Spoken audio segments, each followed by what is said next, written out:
So yeah, I've called this short talk an augmenting experience with co-presence. Right now I kind of feel like I have co-presence with myself back in New Zealand. It's an interesting dynamic. Um, so I'm Kate. I'm one of the founders of a creative studio called DOTDOT.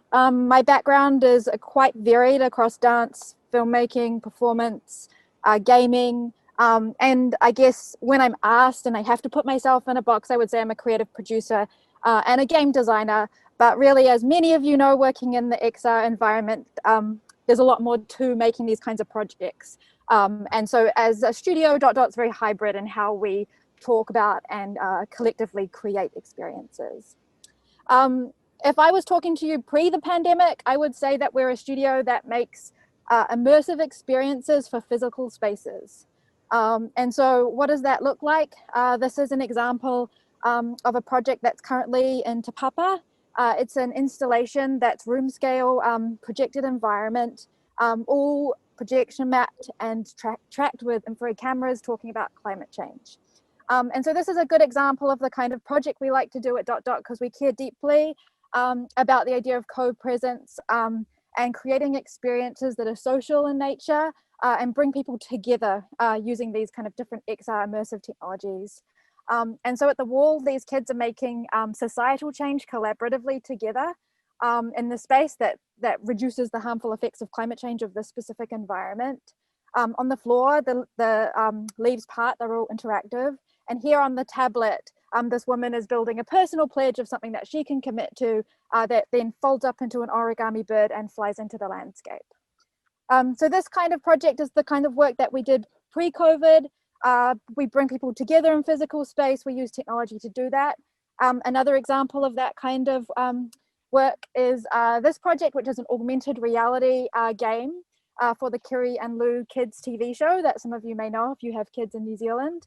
And so this project was really about like using augmented reality as a digital toy. So a child can go and plant a forest around their house and hide a creature and then pass it to a parent, a guardian, a sibling, a friend, who can then explore the house and discover, try and find that creature before the time runs out. So the kinds of experiences that we think about co-presence are really about creating, I guess, social cohesion and social shared experiences that build relationships between people. And then a lot of our R&D work that we're super interested in as a studio, and really kind of like some of the reason that we founded the studio in the first place is this kind of very immersive room scale virtual reality work. And we're super interested in the idea of co-presence in virtual reality, specifically inside cultural institutions. So imagining like, what is it like to go to a cultural institution and have a multiplayer virtual reality experience, and how do we create a space where that can happen that works for the museum as well for content creators. So this video is kind of an example of some of that experiential R&D that we've been doing. This was at Te Papa. More recently, we're working with museums in the USA. So we worked with the Tech Interactive in San Jose. We took hold of their research lab for a week. And we were really interested in understanding like what happens when you put people in the same physical space together in virtual reality. How do people behave? We found some interesting, when we ran the study, we found some interesting insights into how people were prepared to like show up as an avatar, what made them feel comfortable, how many wearables we could get on people without them not being interested in the experience. So we're really, as well as creating meaningful content, we're really interested in how to make it really user-friendly for these institutions. And there we are at the Tech Interactive again. This was 2018, so we were using wireless 5 Pros. And then in the last year, we've been working with the New York Hall of Science to do a similar experiment, but with now 4 people in the same space, physical space, in virtual reality together. And we're currently designers in residence there, working with their staff on the floor to make these, to kind of do these prototype experiences. And what we're finding is that these kind of immersive experiences in a cultural context are a real draw card for museums. They bring people in the door who normally may not even come to a museum. I was at a talk earlier today with the group who created Ocean of Air, which is one that was in the Saatchi Gallery in London. And they said that 83% of people who came into that gallery space would never have stepped into that gallery space if it hadn't been for the virtual immersive experience that they had put in there. So yeah, I think we can see that like moving forward, there is a real opportunity here, but a number of pain points to solve in terms of exhibition and distribution. But that brings me to COVID-19. When that happened, a lot of what we do, which is putting people in the same physical space together, became completely unachievable.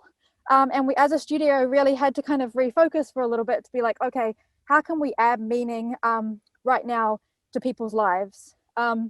Previously to founding DOTDOT, our team ran a massively multiplayer gaming studio that built this massive MMO for kids based around the idea of musical collaborativity.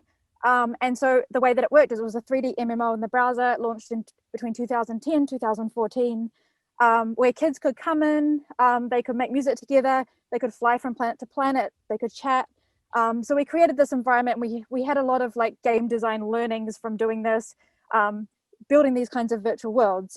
So what we did when COVID happened is we went back to those roots to say to ourselves, how can we use some of this game design, I guess, knowledge and user experience understanding, but create something that fills a hole for like a bigger group of people that we were interested in. And so we've created this platform, which is all about the idea of co-presence, but co-presence now in virtual space. So I think in New Zealand, you're a little luckier. You don't have the same level of Zoom fatigue with the rest of the world, but we wanted to create an experience using that kind of familiar video chat format, but make it interactive. So the first event we've done on our platform was the Fast Company Innovation Festival.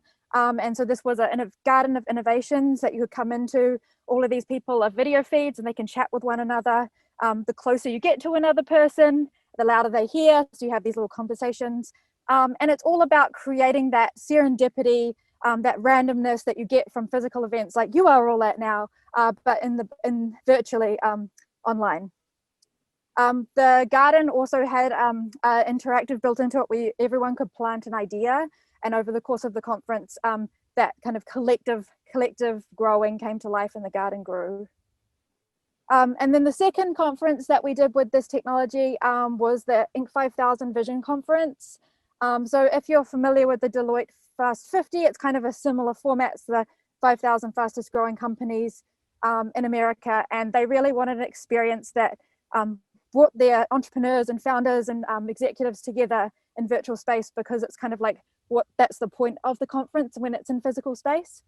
And so this conference was kind of a more complex build on our platform. We have this main street where people can move around and meet one another. We saw some beautiful magical moments where people came into the space, saw someone they knew and yelled across the street. And so it was really about designing for that to happen, which it did, which was kind of awesome as a game designer to see that what you intended did happen when you give it to your users. This is an example of going inside the cinema. So the Inc. 5000 Vision Cinema with the red carpet, you can pop inside all these buildings. And this is us taking a group photo with confetti. And then we're able to like take that away from us from the event and kind of like have a memory to share. So these kinds of experiences are really interesting to us in terms of how we can engage a wider range of people who maybe aren't gamers, who wouldn't consider themselves particularly technically literate, but are getting to the point in their lives with COVID where they are willing and able to kind of use these technologies now to get into these experiences. And so this is something that we're really focused on now for the next few months, is how we can kind of add more meaning to groups, to events, and thinking about how to use it for musical performances, for art galleries, for kind of any event where people can no longer come together, which I know is less relevant in New Zealand times. So I'm not sure what my time is. And so,